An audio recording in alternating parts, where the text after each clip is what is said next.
Yeah, welcome in, welcome in. It's the freaking weekend. It's a Saturday, and we're a little bit early, but hey, man, get your coffee ready because we got a great show for you. It's views from the stands, and we truly appreciate you turning in on a Saturday morning. I'm your host, Stevie B, Steve Brennan, and of course, I got with me the GM, G Mike. How you doing on this Saturday morning, my man?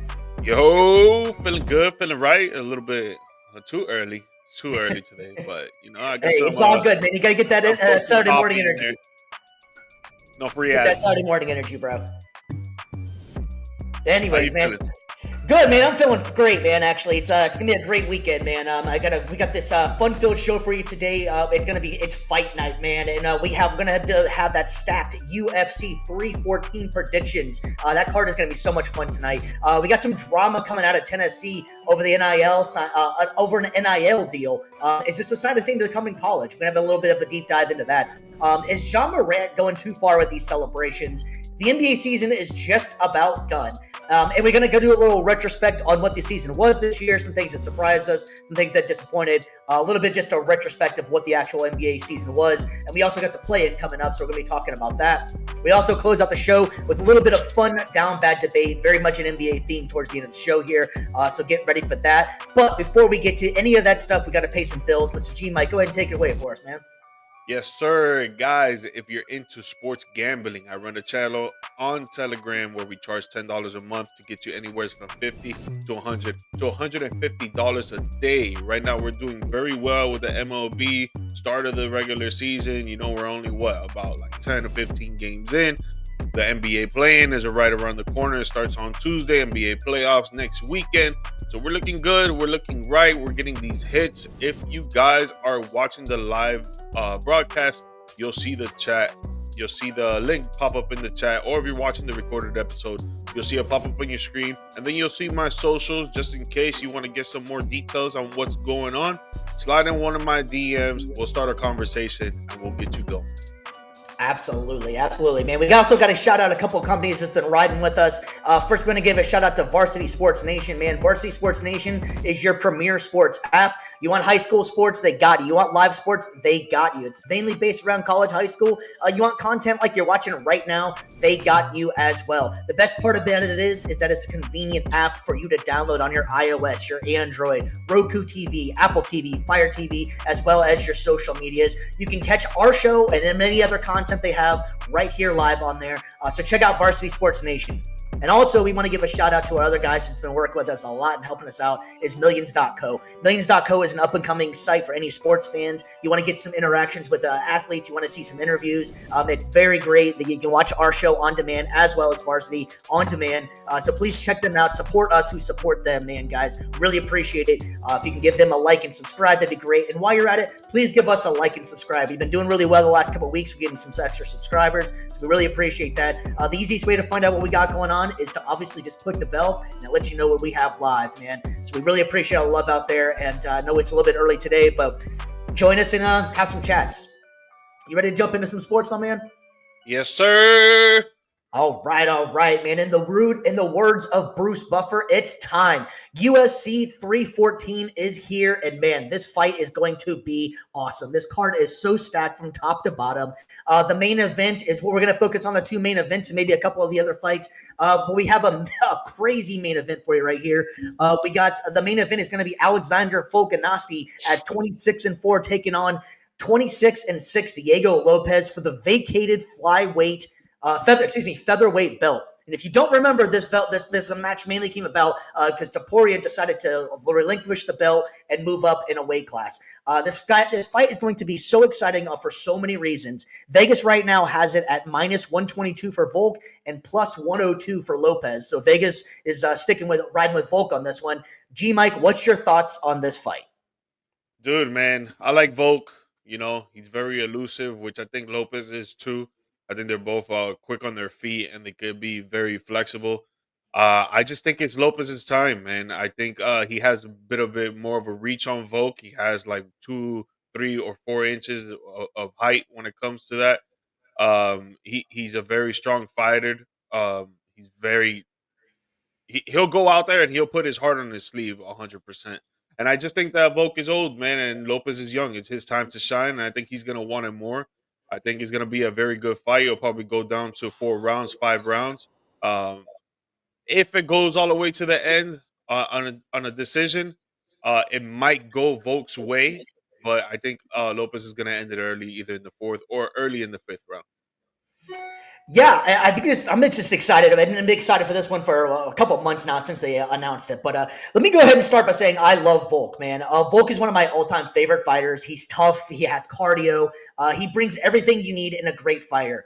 He has 13 knockouts, 7 first-round finishes, and 3 submissions. He strikes at a 57% accuracy, so he does not waste any strikes.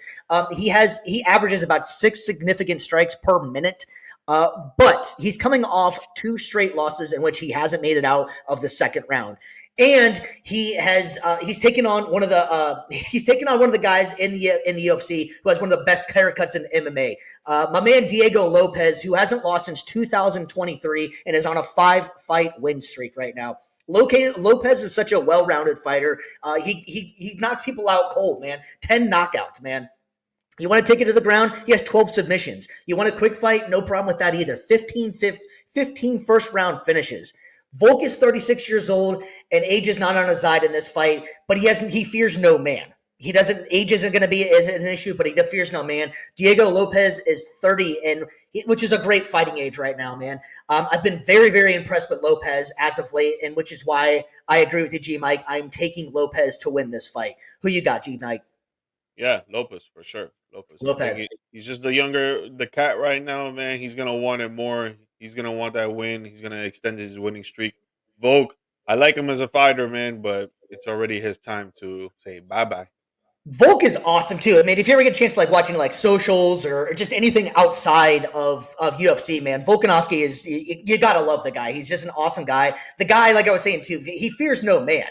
Did you hear that? Whenever he was talking about he would move up to fight John Jones, the guy just will fight anybody. You know, Yeah, like he's a wild dude, man. ain't gonna win that, but No, but he ain't scared to do it though. You know, yeah. but yeah, so shout out to Volkanovski and do you think though, because he is gone on a 2-fight losing streak here, he hasn't made it out of the second round in either one of them. He used to never has a hell of a chin, but he's just been getting dominated the last couple times. If he comes out has a bad showing, is it you think he'll hang it up or what?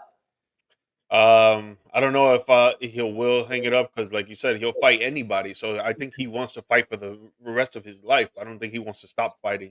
It's just what the matter of his health and what he really thinks he could keep going. His Yeah, body, if his body thinks that he could keep going. So I wouldn't really know. I don't think his heart will let him stop, but his body right. and his mind maybe will make him stop. So I think Volk will be a great announcer or being like almost an MMA personality, almost like a Chael Sonnen. After this whole thing is said and done, I think he's great on camera. He's charismatic. He has a lot of fight knowledge. He's got a great sense of humor. I think that'll be his once he does hang it up. I could foresee him being in the media side of things and being an ambassador for like UFC. That and hell, if you've seen him take a shot, man, he has no shot at making the NBA. Him and Jamal Murray, if you've seen any of those videos, they're pretty good friends. And when he tries to play basketball, man, he is not good. So you can safely say he is not making that transition to NBA after his career is done, man. He makes it to the NBA, man. I better be getting a 5-year contract, but Yeah, 100%, man, 100%. All right, well, we have another awesome co-main event here, man, and this one is going to be a lot of fun. This one we got number 20. Excuse me, we got Michael Chandler coming in at 23-9, taking on Paddy Pimbleton at 22-3. Vegas has the odds right now at plus 124 for Chandler and minus 148 for Paddy. This fight to me has fight of the night written all over it. Two very exciting fighters with a lot to prove. G Mike, why don't you go ahead and start us off with this one, man? What's your thoughts on this? dude, I'm a big Patty fan, man. I can't go against him. Chandler's a good fighter. I think there's gonna be a lot of ground game, a lot of grappling in this, especially with Patty. But Patty's way more finesse in my opinion. He just has way more finesse, and the crowd loves him. It's like a smaller McGregor. Obviously, McGregor's He tries to be. He definitely tries to be. tries to be. McGregor's audience uh, capture is different than what Patty can bring, of course. But I love his attitude. I love his mindset. I love the fact that when he's not in training mode, he acts like one of us and he just eats whatever the hell he wants. And Yeah. then in training mode, this guy loses about 30 to 40 pounds in about 6 months. So Mhm. it's insane to see the work ethic and the dedication he has towards his craft. And just with the fight itself, I think he's just gonna have a better grappling game than Chandler. I think it goes to distance. It probably goes to decision, and Patty will win it. Yeah, I feel like this fight is going to be fun because every time you get a Chandler fight, he gives you 110% in the fight. He has been in some absolute wars in the octagon, taking on some of the highest levels of competition the sport has to offer. Honestly, Yeah. for Chandler, the results always haven't always gone his way. He has fought, Oliveira. He's fought the best of the best. He came from, I believe it was Bellator, where he was the man, came in the UFC. And they've tried to get him in all these major fights. It just hasn't always gone his way. But Yeah. it's always just been an absolute war every single time. He has 11 wins by KO, 7 by submission, and 13 first round finishes. He's definitely a very aggressive fighter. He averages about 4 significant strikes per minute. Patty, on the other hand, has been on an 8-fight win streak and has been rising in the rankings ever since he's been coming into the UFC. Patty is brash and he loves the big moment, and this fight is a major milestone for him.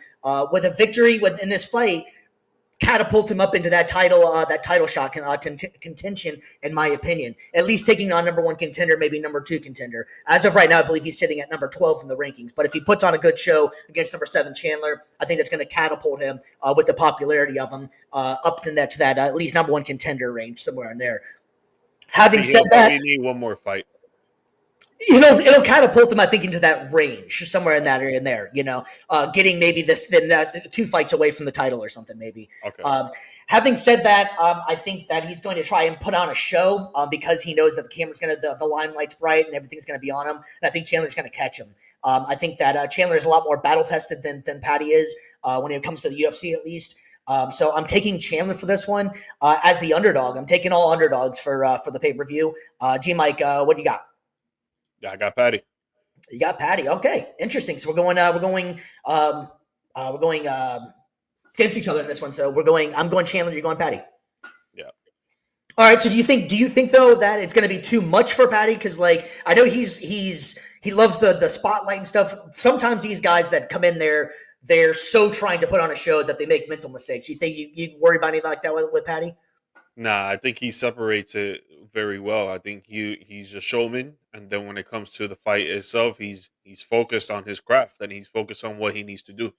And he knows that, just like how you mentioned, if he wins this fight, it's gonna bring him somewhere into either maybe one more fight until the title match, or to the title fight, or maybe 2 more fights. Who knows? But if he Yeah. loses, now he's gonna have to like 4, 5 more fights that he's have to. Right. And I think for Patty, this fight means a hell of a lot more for Chandler. I think Chandler, it's pretty much nothing's really going to change. He's going Yeah, to be always one of those guys. If someone gets hurt, they're going to throw him in for the main event, and he could possibly become a number 1 contender again. But he's had a couple of different chances, and he's given it everything he's got, and it just hasn't been able to reach that milestone. Now, Patty, on the other hand, is what the UFC wants right now. They want a guy that's entertaining, that brings the crowd in, and so if he wins this fight, it's just great for the UFC. So I think that's a major thing that's in consideration. I just worry about nerves. I know that Patty is a showman and he can do it all. He loves the big moment, and it seems like it's not going to affect him. I just worry about trying to do too much, knowing how much is riding on this, and knowing that he needs to put on a show. That's the only reason I kind of give the advantage to Chandler. That Chandler's been there, done that, and then Chandler's just trying to make it back up to be relevant in that conversation. So that's the only thing that worries me about Patty. But I think it's going to be an awesome fight, a lot of fun.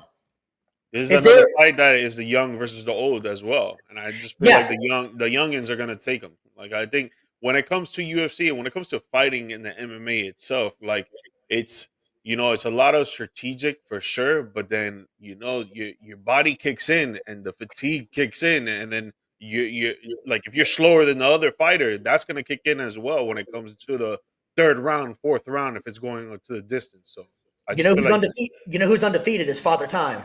It always ends up coming and getting you. But yeah. I definitely think that Chandler still is in great fighting stage. Now Volk, on the other hand, I think that this one is major for Volk because I think he's at that age where it is getting into that time of like we got to kind of consider, is he getting too old? And if he shows out and if he gets beat by Lopez in like first, second round again, I really kind of it might be time to hang it up for him. It might be over. But you never know. Volk is a hell of a fighter. He's resilient, and he might come out and show that he still got it, and he's going to get one more. At least he'll be the champ. So this for the belt. So that's going to be really two cool, really fights that I'm excited as hell for. This pay-per-view is super stacked, like we were saying before. Is there any other fights on here that you're excited about? Besides, obviously, beyond stating the obvious that this is stacked, but is there any other fights that you're really looking forward to? Yeah. I want to see the Mitchell and Silva fight. I think Mitchell. I'm not a huge fan of his. I think when it comes to a lot of political stuff that he's been talking about and all this stuff behind the scenes, it's kind of irritating. It's kind of annoying to me. So I want to see Silva just smack him up and end it in like the first, second round. To be honest, thanks for checking in, man. So we got the only difference is that Volk can sustain 5 rounds, right? That's I completely 1,000% agree. Don't get knocked out. And Volk is battle tested as well. Lopez is a damn good fighter and is on a hell of a hot streak right now. But again, like we are kind of talking about before, he fighting that great competition, and I think that's what the difference when Chandler and Patty is as well. But yeah, really appreciate you checking in there, man. Diego hasn't had a 5-round fight before, and Volk is 8, 10, and 5. Exactly, man. Makes a lot of sense. The Volk is still got it. I'm definitely not saying that he's washed up or gone or anything. But I think this fight is the fight where if he doesn't have a good performance, this might be that time where it's like, okay, man, we got to have to stop looking at you as like the main event. But I love Volkanovski a lot. I love everything about what he does, what he stands for, who he is. I just think that Lopez is just on a hot streak, and in any kind of sport, MMA, football, basketball, whatever it is, you're on a hot streak. You're on a hot streak, man. You're on a heater.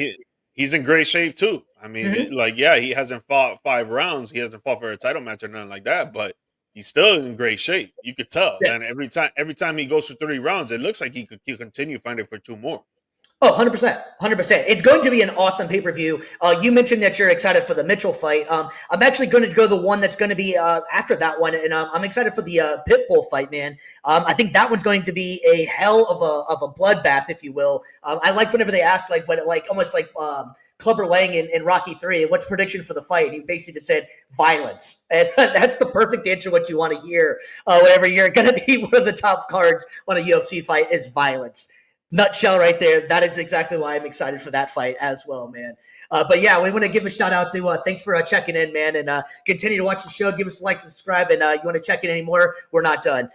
So we're gonna move. You got before we jump away from the UFC real quick. You got anything else you're excited for from this one, or are you good? No, I was just gonna ask you. So, do you think the Pitbull fight is gonna be the fight of the night? So I kind of already said I think the Patty fight is. I think just because of the name recognition, but I think a close second, if not taking that, is that Pitbull fight. I think is going to be the one to watch. Yeah, I think it's either going to be the Mitchell Silva or the Pitbull one, because I think the Patty and Chandler one is going to be ground game. It's going to be super strategic, and you know what it is with the fight of the night. It's the fight that you hear the crowd roaring from beginning to end, and you see just swings after swing after swing and blood, and I don't think the Patty fight is going to be like that. No, okay, yeah, no, I think you're right. I think the Patty fight's going to be definitely an interesting fight, but no, I could definitely see that Pitbull fight being just exactly like the name, like Pitbulls, just a scrapping match in there, man. So yeah, I can't wait for this fight. We'll be talking more about it, I'm sure, on Tuesday whenever we come back live. But we're going to go ahead and move on from the octagon and move over to a little bit of the gridiron, as we got a major story coming out of University of Tennessee, and there's a new problem coming in with the NIL contract right now. And I want to get your thoughts on this one because there's a couple things to break down with this. So as of right now, we have, what's his name? Coming out of Tennessee, Nico Iamaleava. Wow. Try that one if you can. I tried it as best I can. I'm sure I butchered it, but Nico Iamaleava has skipped spring practice without coach's knowledge or permission over an NIL dispute. Nico is scheduled to make $2.4 million this year from the Tennessee Collective, but his agent is trying to renegotiate a deal to pay him $4 million. G-Mike, there's a lot of larger conversation with the NIL and what it all means. What's your thoughts on this one right here? I think he's playing with fire, man, and I think a lot of players, a lot of athletes in college are playing with fire. Like I'm all for the athletes getting their money, right? Yep. But it comes to a point that you have to say no and you have to be strict about stuff. So you're already getting $2.4 million to play in college, and it's every right because the NCAA does make millions of dollars off of these athletes, especially football players. Football players bring in the most money for the colleges, for the Mhm. universities, for the very well known reasons. College football is just fun to watch. A lot of fans love it. A lot of young fans love it, and even a lot of old fans love it. With that being said, though, like you have to know where to stop. You can't be taking someone's hand and then next thing you know, they're giving you the hand and you're taking the arm with it. Like they're not going to Mhm. be very appreciative of that. You're showing that you're ungrateful. And I get it. You're trying to make a deal to make a little bit more money for yourself. But dude, you're playing with fire. And when it comes to Tennessee side, if you don't like the way that this is being handled by Nico, yo, you guys got to show, you got to put your foot down and show a little bit of punishment. And, if he wants to back down and not play and skip practice and hold out, you know what? Next man up, or we get someone in the transfer portal and look, now Nico's out the door and he's got to find to play somewhere else. And other colleges and other universities that are looking at this situation right now, they're going to be like, nah, this kid's a headache. Do we really want to pay him $4 million? Yes, he's a stud. Yeah, he's a baller. But I feel like he's not a team player because if he was a team player, maybe instead of being like, yo, let me get $4 million. No, you know what? I have 2.4 million. The rest of the $4 million, let's use that money to give it to other players on the team. Yeah, So that's I that's an just interesting. feel like he's That's an playing interesting with path. fire. Yeah, and so I just wanted to explain real quick because NIL still is relatively new to some people.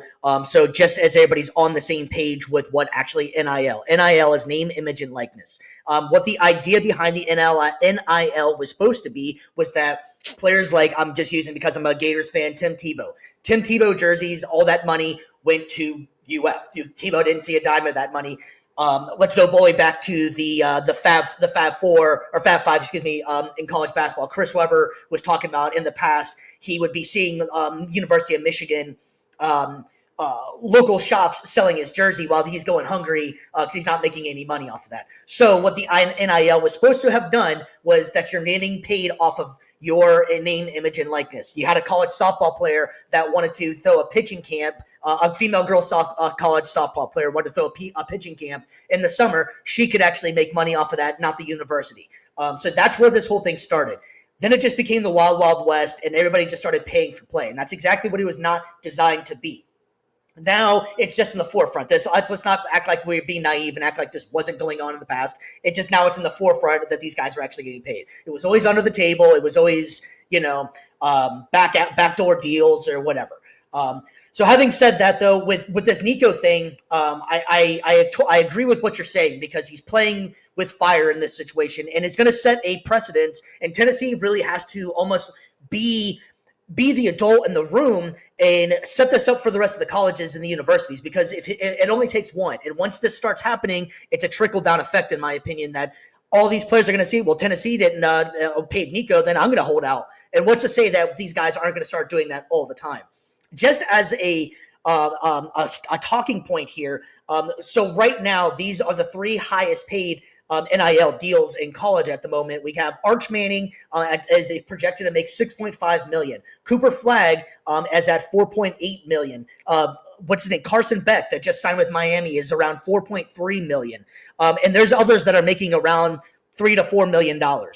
Nico, who was a standout star last year, took Tennessee to had a great season, is looking at that and be like, well, why am I not getting this? And Carson Beck didn't even finish out the college football playoffs. And, so it's always looking over the shoulder like, well, I'm resetting the market.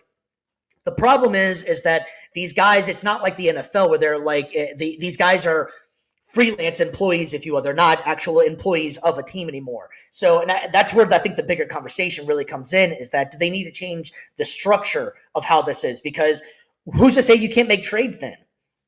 Like how about that aspect of the whole NIL deal? It's like, you know what? Well, fine, we'll give you Nico, but you're going to give us $2 million and we want your running back. Like that you can't do that in college as of right now. But what's to stop that if the player's going to be able to hold out, the coaches are going to be like, screw that. I want to be able to have my advantage too. Yeah, I mean, as a coach, you now with this being um, up in the public, now as a coach for another team, you got to be like, damn. Now we got to worry about the backup, and the backup's backup for every position now, because just in case the starter wants to act like a diva and be like, Mm-hmm. "Yo, I want some more money," like we got someone to replace him. And I like, I do want these players to get their money, man, but Yeah. it's just that you're already getting $2.4 million, bro. Like, I get it. There's other players in other teams or in other sports that are getting more money than you, but dude, just be grateful for what you have right now, because then it comes down to, okay, we don't want to give you that money and you don't want to play for us. Okay, now we're going to put someone else in. And then look, either you're not going to play for another team or you're going to be a backup on this team and then be crying about it. And the next thing you know, later on down either the season, after like 2, 3, 4 games, you're going to be like, yo, you know what, coach? Forget about what happened in the summer. I'm ready to play and this and that. And now the coach is like, damn, now you want to play. Now you want to be a team player, but we already had this guy, the backup, that he's only playing for 25 grand, and you're out here trying to play for 2.4 million Yeah. dollars or even more. Like, So if you were Tennessee, are you cutting him? What do you do if you're Tennessee? Do you sit him down and just talk to him, be like, we can't do this, or do you cave and give him the money? Like, what do you do as Tennessee? no, there's a step-by-step process I think that you need to have. One, have a conversation with him. Two, have a conversation with him and his agent. Three, have a conversation with him, his agent, and his family. Because the family can always sit down with him and be like, "Yo, stop being dumb and Sometimes go family, out." sometimes family is the problem though too. Yeah, true, true. That's what I'm saying. So you sit down and you get the vibe. Yeah. You have those convos. You see where it leads to. Now we'll play both sides of it. If it goes in a negative route after having these convos, then yeah, I think it's time to sit him down or tell him, "Yo, transfer, and we're gonna get someone else in here." If you don't want to pay him, now if you do want to pay him, you want to keep him, but you don't want to pay him, you just got to bite the bullet on that and be like, yo, you know what? Like, we want him to play. We don't want to pay him though. Like, we're gonna have to make a hard decision here and be like, yo, it's either we tell him to transfer or we do give him the money. But if it does go the positive route after having those conversations, maybe put a little incentive in there. Hmm. Okay, what? How many games are there in a college football season? 11, 12, 12, I believe it whatever. is. We get to game 8. If we're on a record of, because when it comes to college football, if you lose one game, it's like getting your ass kicked out of the college football playoff. Except if So you're Alabama. yeah, yeah, exactly. If you're the top teams when it comes to, Just kidding. but let's say you go to game 8 and you're undefeated, you give them a little incentive. Okay, we're undefeated at this point. Okay, you know what? We'll give you $1 million at this point. You know, Yeah. maybe do it like that. But again, like, for the players out there that are just trying to get more money and holding out, I don't think it's a good idea. If you're trying to get more money and you're still going out there being a leader and showing that you're the first guy out there practicing, you're the last guy to leave, and you're watching film and you're encouraging everybody and this and that, and you're showing it with your leadership and your play on the field and all this stuff, and you still want to get more money, yeah, keep fighting for your money and see if it happens. If it doesn't happen, bro, yo, that's life, man. Life is not fair. You can't always get what you want. You maybe in the next level you get to the pro, maybe you do get it. Yeah, Nico is definitely one of the top college quarterbacks in NCAA for sure. The difference, I think, that he doesn't really necessarily have a leg to stand on is that comparing yourself to Arch Manning, you're never going to win that conversation. You're with Of course not. the Mannings. He's going to make more money than you just because of off of that and what the talent aspect could be. He's also going to University of Texas, which they have the NIL or the collective they have out in Texas is just off the chain. The difference is with the other ones. Let's go Carson Beck. Why'd Carson Beck make more money? Carson Beck has a ring. Carson Beck has been to the national championship. Carson Beck played in the national championship. Cooper Flagg was just the AP player of the year. Nico is just Nico at this point. There's no other things you say afterwards besides the fact that he's pretty good. So you can't compare yourself to these guys and expect to get paid the same whenever they can actually add something else to their initials and their name. So Real, I real think that quick. Yeah. I'm from Miami. I know how it is down there. They throw money at every athlete. They don't care. So with Beck, that's one of the reasons why. Yeah, he got where the getting was good. You know, they believe they have a good quarterback in that one. They came off a promising season last year. Cam Ward's obviously leaving, so why not go after him? And they Georgia decided to pretty much move on. It was a little bit to do with NIL, but having said that, if they're going to pay more, they have no problems with it. Then go get your money. That's fine, but don't agree to something and then sit out and try to renegotiate because somebody else made a better deal than you did. Exactly. Get better representation, possibly. Yeah, yeah, that's another thing I was gonna bring up too, just to end it on this. The agent. Maybe it's your agent's fault on why before you only had $2.4 million and now you want to bump it up to four. Well, he should have gotten you that deal before. Maybe your Yeah. agent is the one that you need to switch up. Yeah, exactly. That's a different aspect to go with it. All right, so we're going to go ahead and jump into more of our NBA section because we have a lot of NBA to talk here. And one of the talk of the NBA the last couple of weeks has been one of those young superstars, and that's Mr. Ja Morant. Ja Morant, as you can see in the image up on the screen up here, yeah, he keeps on trying to figure out a way to, I guess, just irritate the NBA.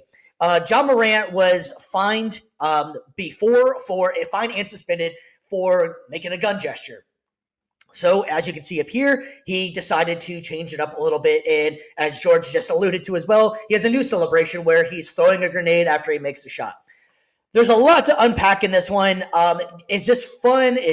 What is this for you? Like, are you against? Are you for? Like, what's your thoughts on this, man? Just on the gesture itself, I think it's one of the best gestures when it comes to making a shot. Honestly, in my opinion, I think it's one of the best. Right? I think it's very creative. I think it's funny. I think it's cool. It's just that if the NBA is cool with it, I'm cool with it. Right? If the NBA is not cool with it, I'm not cool with it because of the fact that I don't want to see his career diminish. I don't want to see this guy with more suspensions or even worse, just lose his whole career.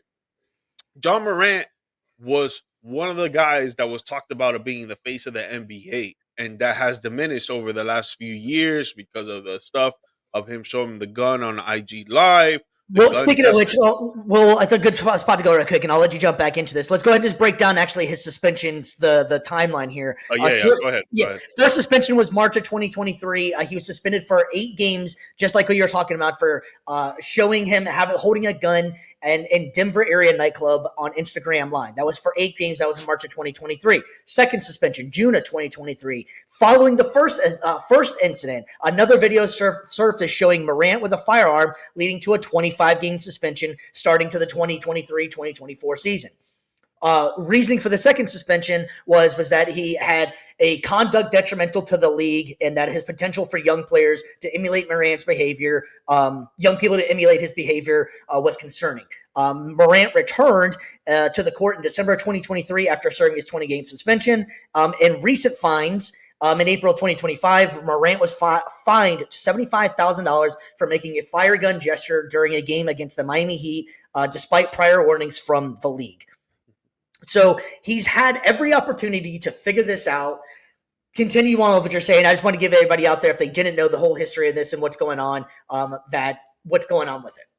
Yeah, I just don't want to see his career get lost. That's the number one thing. Again, he was supposed to be one of the players where coming Mm-hmm. up after LeBron retires to be the face of the league.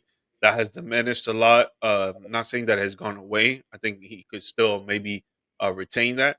But just talking on the gesture itself, I think it's a little bit different than the actual gun gestures.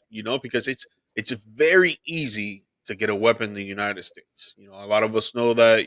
Not trying to get into politics here, but it's very easy to get a gun. When it comes to a grenade, that is very tough to get. 100%. Not anybody can just get a grenade. So I think even announcers that I know for the announcers for the Miami Heat because I watch their games religiously.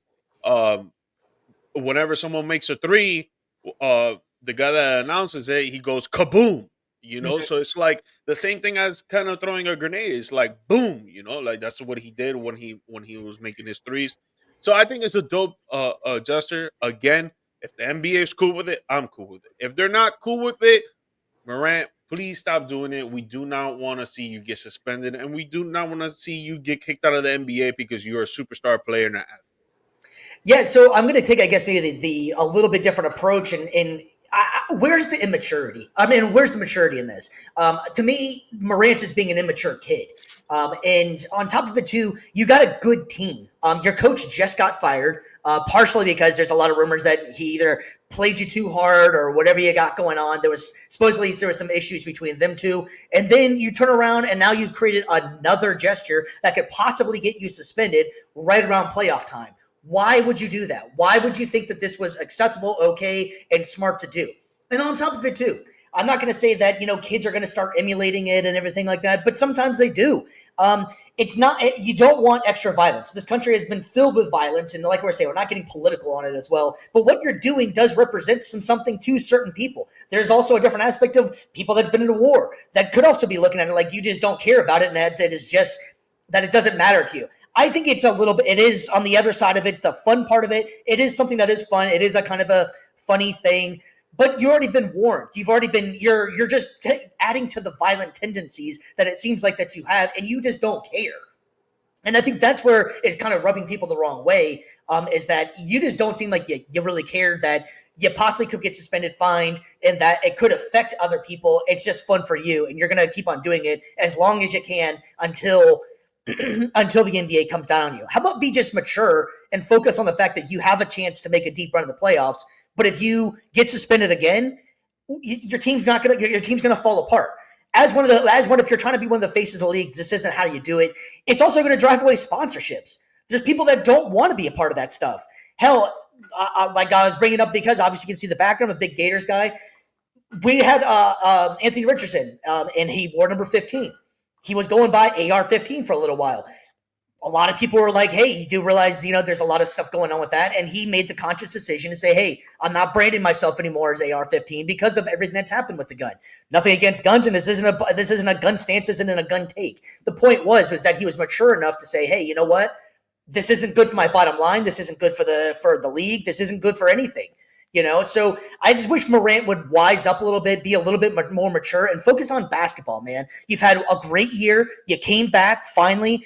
You've had drama still. You got your head coach fired. Why not just be an adult, man? Just grow up, man. You're a millionaire, and you have a potential to make a lot more money if you just grow up. Oh, definitely some good points there, bro. And like it does involve a little bit of maturity and immaturity. Like at what point you're gonna say, "Yo, I'm gonna stop this immature stuff. Just focus on the game." Yeah, still Yeah. have fun because you can still have fun being mature, 100%. But like, yeah, at the end of the day, it's his decisions on what he's making, and a lot of them when it comes to these gestures or what he says as well. Like, it's just a lot of immaturity.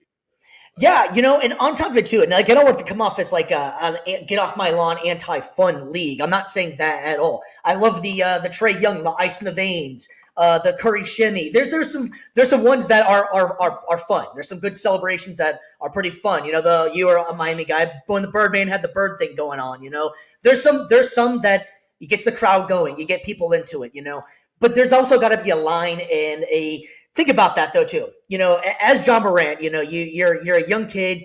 You're watching the internet. You're watching the internet videos and stuff like that. Do you really want to see younger kids doing the same thing in high school or even college? Like you're literally branding weapons to tell them like I'm snipering you. Granted, we all know as adults that he's really not talking about shooting you. It's just the idea and just how impressionable some people are. So it just I don't. I'm for it and against it in the same aspect. And if that makes any sense, I just think he needs to wise up and just be a hell of a lot more mature and really just think about what it is. You are a celebrity, whether you want to be or not. What you do does matter. What you do, your social medias, all these things, you are a very impactful young player, and just branding weapons and just acting like you don't give a shit about it really is off-putting to some major corporations that could be wanting to sponsor you as well. So I think I'm not against it on that one. Like you were saying, if the NBA's all right with it, the grenade one is a little bit more fun and lighthearted, but it's the idea of why you're doing it because you can't make your gun gesture. And let's not forget, too, was that he's the same individual that I don't know how he got out of suspension for that, but after the whole gun stuff was going on, him and I forgot what other player were spotted in a car with a laser beam pointing it at the other team. Do you remember that whole incident? Yeah, And yeah. which just also goes to more violence. John Morant in the past has never had violence at all, never had any kind of issues. And he also was the same player that got in trouble. Was that, correct me if I'm wrong, wasn't it John Morant that got in some sort of trouble for getting in an altercation either at Foot Locker or another, or a court by punching somebody? Wasn't that him too? I don't know if it was him or not. I believe that was John Morant. If I'm not correct, you can correct me in the comments if I was wrong about that one. But I'm almost positive in that whole time that he was getting in trouble with the gun stuff, that he was in Foot Locker getting an argument with somebody, and I want to say he punched a minor at a pickup game somewhere. So the point is that what are you doing? What are you doing? Like where's the people around you as well? And how about the teammates though too? Like where's the teammates that aren't pulling you aside and saying, Get your stuff together, bro. You're one of our best players. You are one of the stars of the league. Get yourself together. And I think that's where, maturity needs to come in, and the other players need to step up too. Yeah. No, a lot of great points there. Again, with me, if the NBA is cool with the jester, I'm cool with it. If they're not cool with it, just stop doing it, bro. We don't want to see you get suspended or lose your career. Yeah, no, I agree. All right, man. Well, we'll go ahead and jump off of that one, man, and we'll just continue on with some NBA talk here, man. And yeah, we're going to go and continue on with some NBA talk. All right, so the season is pretty much coming to an end. This weekend will be the end of the season. We get the play-in tournament coming around, and we'll be talking about that in a couple minutes. But I just want to give like a slight retrospect of what the year was. G-Mike, man, what was your thoughts on the NBA season this year? A couple of things surprised you, maybe disappointed you. What was your thoughts on the NBA season this year? One big disappointment and surprise was the fact that Jimmy wanted to get out of Miami, and then we actually traded him for kind of decent pieces. You see what Jimmy's doing now with the Golden State Warriors. They're on a tangent. They went from being the 11th seed when he got there. Now they're the 6th seed. They're fighting for a play-in spot or being out of the play-in and face the Lakers in the first round. That was one of the biggest surprise and disappointments for me. The other biggest surprise and disappointments is the fact that the Phoenix Suns are not going to even be in the play-in or playoffs with that type of roster that they have when it comes to the offensive end. If you know basketball, there's no defense there, which is why they're not in the play-in or the playoffs. Another big surprise, and this one is very relative to you, is the fact that the Dallas Mavericks traded away a superstar in Luka Doncic, which was, bro, I've played fantasy football and fantasy basketball for 10 years now. And, bro, I have never seen a trade like that in actual real life professionalism sports. Right. But I've seen it in fantasy football and fantasy basketball. 100% I've seen it. But when it's real life, you're like, wow, bro, I would not think that a franchise would trade away a player like this. I totally agree. Thanks for checking in, Kelvin. Dr. Infection, my man. So a great surprise for the league was that the total takeover of Cade in the Eastern Conference. Watch out for Detroit. No, I totally agree with you, man. The submergence of Cade Cunningham as being a lottery pick, it really showed why he was a lottery pick. It started out a little bit slow, and he's definitely picked it up in Detroit, man. He's put it on his back. So, yeah, no, I agree. And thanks for checking in, Kelvin. I totally agree with what you're saying there.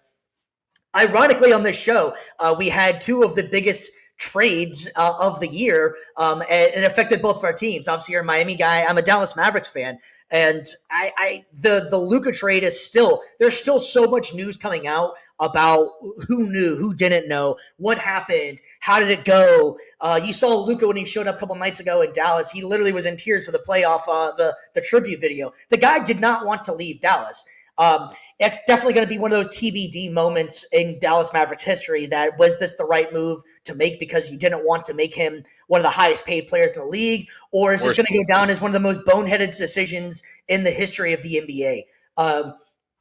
I just wish that I'm going to go use the words that Dirk used whenever he was questioned about the Luka trade, and he was like, "I will always be a Luka fan. I'm never going to be a Lakers fan, but I'm always a Luka fan." So that's where my stance is with Luka at this point. I'm always going to follow his career. That is my guy. I think that he is a fantastic young player. Could use a little bit of getting his toot in check sometimes when it comes to foul calls and just that maturity aspect like we were talking about earlier. But overall, the kid is just absolutely amazing. So that is going to be definitely one of those situations that Dallas Mavericks mark the day It's almost like the Babe Ruth trade of going back in there. This might be the curse of the Mavs. Um, Anthony Davis is a great player, so it's not diminishing AD's career or who AD is. It's just why would you only get AD, a bench player for the most part, and not even that much for picks for Luka Doncic?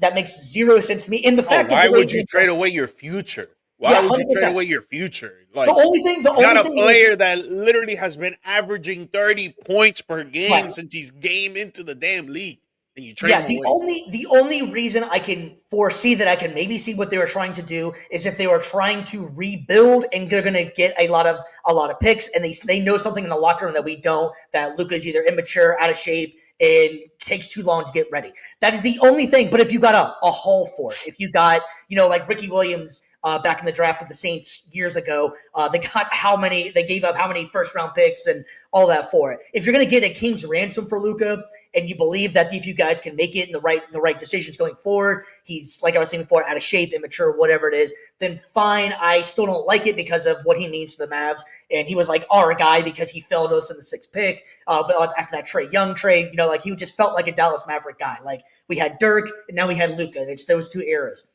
Yeah. Having said that, they didn't get nothing for him really, and that's where the frustration I think comes in for most Mavs fans and most NBA fans. Is like, why did the Lakers were the only team that you apparently talked to, and how did the NBA let this go down like that? Like it just seems like such a back alley trade, like a poker room bet or something like that. That you lost a card, you lost your hand in cards, so now I have your house and Luca. It didn't make any sense at all. All the brass that were involved legitimately like, what are you doing? What's going on? Mark Cuban himself was like, I got a phone call from Nico before it happened, and he thought he was asking my opinion, and he quickly found out that no, he's telling me what's going on, and I told him not to do it.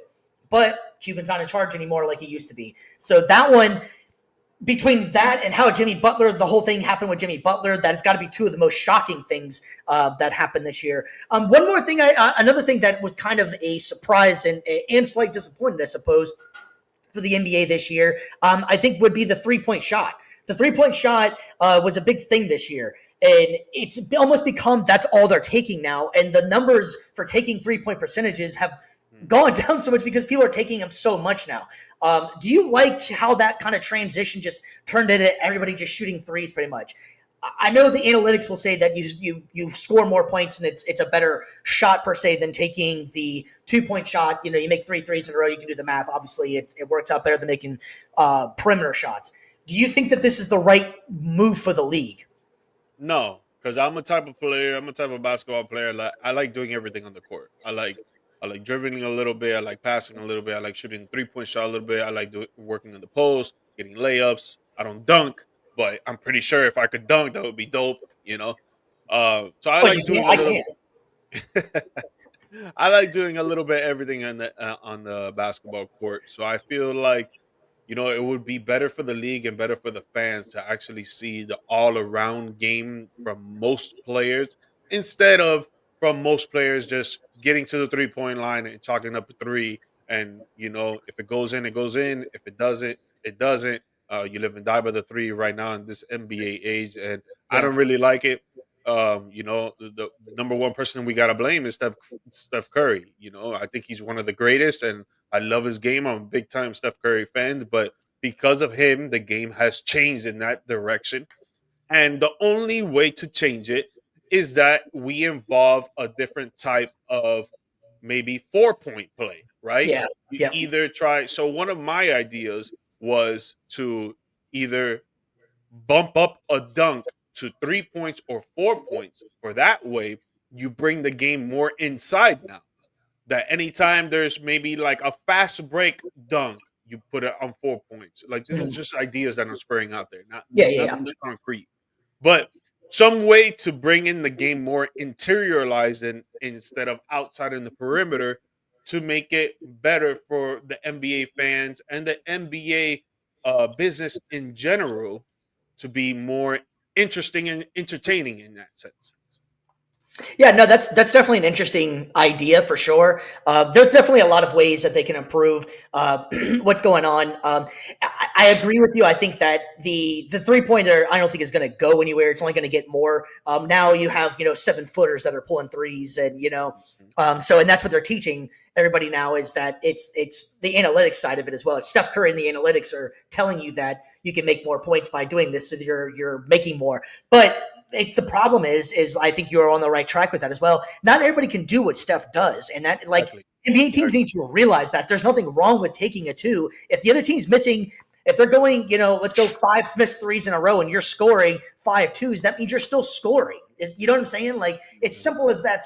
As silly as that sounds, I don't feel like many teams are taking that concept that there's nothing wrong with being a DeMar DeRozan who's the perimeter king. Like there's nothing wrong with just throwing it inside, letting your big man score some points, going on a run, getting your team going, and then if you Exactly. can pop a few threes in that process, you're golden. But you don't have to continually. If you're missing it, take a couple regular shots, get the flow going a little bit more. Don't continually do the same thing over and over and over, especially if you're not a 3 point shooter.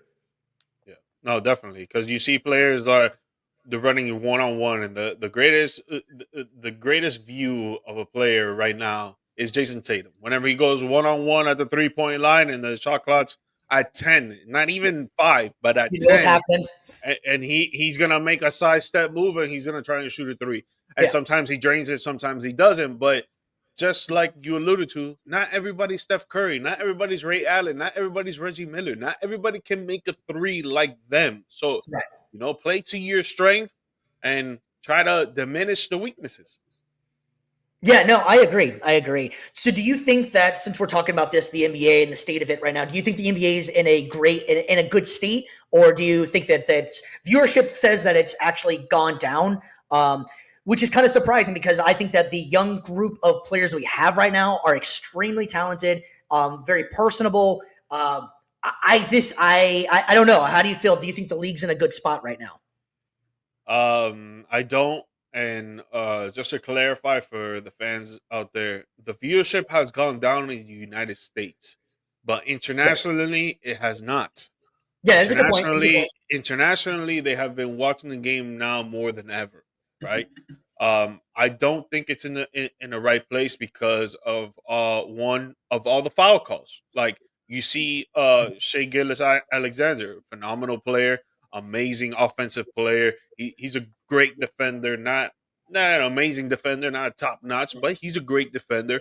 But he gets to the free throw line not in the last 8 games. In the last 8 games has been a little different going into the playoffs. But most of the regular season, he's been getting to the free throw line anywhere from 10 to 15 times. Yeah. So it's just like they need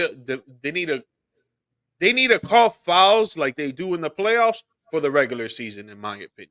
When it Oh, comes to I could get down with that for sure. I was listening to something and they were talking about it as well that they need to change what a foul is considered possibly, and that might help it out as well. If it doesn't actually affect the shot, if it's not impeding the shot from actually going in or anything, then it's not a foul. You can't have these guys. These guys are too damn big, too damn fast, too damn athletic at this point. You can't just have people running in. Ergo, Russell Westbrook that would just run with all reckless abandonment, jump from the free throw line, athletic as hell, get fouled in the process, but he wasn't going to make the shot to begin with. Now we're calling a foul on that. I don't. I feel like they need to change it up. The fact of like if it's actually affecting the shot, if he hits the elbow while you're in the middle of the shot or something along those lines, that's a foul. Otherwise, let them play. Let the league, let the players almost kind of police themselves, if you will, because they'll adapt to what the league is. James Harden, my guy Dirk, these guys figured it out that if all I got to do is bump into you and I can take my shot, now I'm at least getting I'm either getting a 3 point shot of it or at least getting 2 free shots. That's all it takes. And James Harden was lived by that. no, The whole Dwayne Wade too. Dwayne Wade Dwayne too. Wade, One of my favorite players, but I yeah, hated it, bro. I hated yeah, it. I hate the fact that you go and do a pump fake, the yep, player jumps, and you the jump jump into into the it. play, and I don't like that, bro. I mean, I agree. it was awesome to see for me because I was like, yeah, Wade's getting to the free throw line, 2 free throws. Ergo He's the '06 finals. Ergo the '06 finals against my Mavs. So I know exactly what you're talking about. nah, but even then it wasn't that much. I think it was more in the early 2010s is Yeah. when it started picking up like that. But Yeah, no, still, you're right. I didn't like those foul calls at all. Yeah, no, I think that's something they need to address, though, for sure. I think you're on the right track with that as well, with the foul calls, and just almost like how the NFL is trying to figure out what's actually a catch, what's actually a foul. Like I think that they need to change that up a little bit and stop giving the guys that the LeBrons and Shea Gilgeous and all these guys. The stars are always going to get the call. That's never going to change the NBA. But can we maybe pump the brakes a little bit on what actually you're going to call as a foul? And if, like I was saying before, if it's not actually affecting the shot and these guys are purposely bumping into somebody so that they get the call, yes, it is a smart NBA move, but it's bad for viewership. It's bad for the average person sitting out there. Is there anything that you do? We'll wrap up about our thoughts on the league. Is there anything that you did like about the league this year? I love the fact of how the West has been playing out. It's very competitive from 2 to 8. Mm-hmm. Right now, the Rockets are in second place with 52 wins, and then the Grizzlies are in eighth place with 47 wins. Mm-hmm. So it's right there. It's very close. So I think the competition level on the West side is very tight and very dope. The East has always been the weaker side. When it comes to the first two teams, the Cavs and the Celtics, they blow it. They blow by everybody. Then you got the Knicks at third with 50 wins. The Celtics got 60. The Cavs got 64. So they blow by. The East has always been, like I said, the weaker side. The play-in, when they invented the play-in, like what, 3 years, 4 years back, I think that has been dope for the league at this time of year. A lot of people tend to just turn off their TVs when it comes to this time of year, and even teams they start turning off their competitiveness. So I think that has been dope. The NBA in season tournament, I think it has a little bit more things that need to be adjusted for that to be a little bit more competitive. But dude, I love the NBA. I love watching the NBA. There are things that I wish that they would change about the NBA for sure, and then there's things that that I love that they changed for the better. So I'm always gonna be Yeah, an NBA fan, and go Heat, baby. yeah, and Kelvin, thanks for checking in again as well. And I agree with you. The play-in tournament is has been good. I'm not going to lie. When it first started, I was kind of against it, and not even against it in the aspect of like, oh, I hate it. More of just like, really, like these teams aren't going to matter anyways. But it has made, like you were saying, the end of the season a lot more exciting. It makes you make those last couple The teams games. do matter. Look what Yeah, the happened last teams. year. Yeah, exactly. But no, 2 years So ago. I'm sorry. yeah, exactly. And so I think that's what kind of changed the attitude towards it is that, hey, these guys, there's nothing more scarier than playing a team that's hot. You got those. It's like that. Whenever it's what is it, playing the wild card team in the NFL opposed to the team that sits. That team that they've been on a hot streak. They're believing in themselves. Yep. Most of the time sports kind of fixes itself and they come to a certain point that the Venom. better team wins, but you don't want to play with these teams coming in. That's scary, which is a great segue to what we are actually getting ready to talk about as well, is that we have the playoffs are almost here. And the play in games are relatively set. The East is set, and I believe the West. There's a couple things that could change. G Mike, you have that. I think you're a little bit more familiar with what's going on with that because we were talking about it before. How's the West looking? So the West right now, the play-in is set on both sides of who's going to be playing in the of the teams that are already going to be throughout the playoffs or the play-in. Right, just the seedings might change in the West with either the Warriors and the Timberwolves, or with the Grizzlies and the Timberwolves and the Warriors, because them three are all close right there. Even though the Warriors, they can win, they could jump up to the fifth spot or the fourth spot, and the Clippers lose or the Nuggets lose, they could jump down to the sixth or even the seventh. So there's a lot of switches that can happen there with tomorrow's. There's no games today, Saturday. Tomorrow, there's I think most teams are playing. Maybe a few teams that are not. But you got the Nuggets at 49 wins, Clippers at 49 wins, Warriors at 48 wins. You got the Timberwolves at 48 wins. You got the Grizzlies at 47 wins. So tomorrow in the NBA is gonna be pretty dope to see who wins and loses here. But the way that it's set up right now, the Lakers and Warriors will face off in the first round. So if you want to talk about that, or we could talk about the other matchups as it's The listed East as of is right the now. East But is set at the East is set, correct? The East is set, ready the to East go. is set on Yeah. what teams um, are in the fourth and fifth spot, the third and sixth spot. But when it comes to the play-in, the teams are set on who's playing in the play-in. Is just who's going to get home court advantage or not, which we'll see tomorrow. But even though with the Orlando Magic and the Magic have the home court advantage over the Hawks, so the Magic will be hosting their play-in, and then with the Chicago Bulls and the Miami Heat, depending on who wins and loses tomorrow, the Heat might have home court advantage on the Bulls, but it's like a 90% chance that the Bulls have the home court advantage over the Heat. All right, so we got these teams that's in the play-in here. Out of the teams that are fighting for that play-in spot or in here, is there any team that kind of sticks out to you that's dangerous in your mind? I like the Orlando Magic, man. That's exactly what I thought to say too. That's exactly what I was thinking too. I like the Magic because of their defensive play. I think their offense still needs a little bit of adjustments here and there, especially when Pablo Banchero came back. I think there was a lot of chemistry that went out the window. Obviously, Franz Wagner was out as well, but now he's doing good. They still have his brother that is out, that he's not going to be playing until next season. So that's a big miss for their front court. But I love their defensive play. I think if they could get it together on offense, I think they could actually do some work. So let's say they win the game against the Atlanta Hawks, they'll be playing the Boston Celtics. I still got the Celtics going to the NBA Finals, but the Magic could make a little fight there and maybe lose in six. I think it'll still be an interesting and exciting series. But I do like the Magic when it comes to the playing teams. Out of all the playing teams, I like the Magic to have the best odds of trying to get to the second round. No, that's exactly what I was going to say too. Orlando, to me, is that team that, because of like you're saying, the defensive prowess that they come with, their offensive game. Clearly, they need to figure that out in the offseason. They need to figure out some offense. There's no way around that. But defense wins championships still. Granted, they do have to go play the Boston Celtics, and the Boston Celtics show no sign of weakness really. I think Boston's biggest problem will be Boston themselves. If they get complacent and they keep on trying to, and Tatum's, trying to play single guy ball and isolation basketball, and keeps on, like we were saying before, taking these threes, and the Celtics live and die by the three. If they're on, there's no way you're stopping them. If they're off, and Orlando has good enough defense, then Orlando could surprise. Orlando, for some reason, does play Boston very well, actually. Now, granted, it's playoff time. I'm not saying that Orlando, is going to take out Boston by any stretch. Don't think that. But I do like the fact that Orlando does play Boston very well, and their defense. I still would think that Boston is, they're the champs for a reason. But I think that Boston's biggest problem will just be Boston themselves.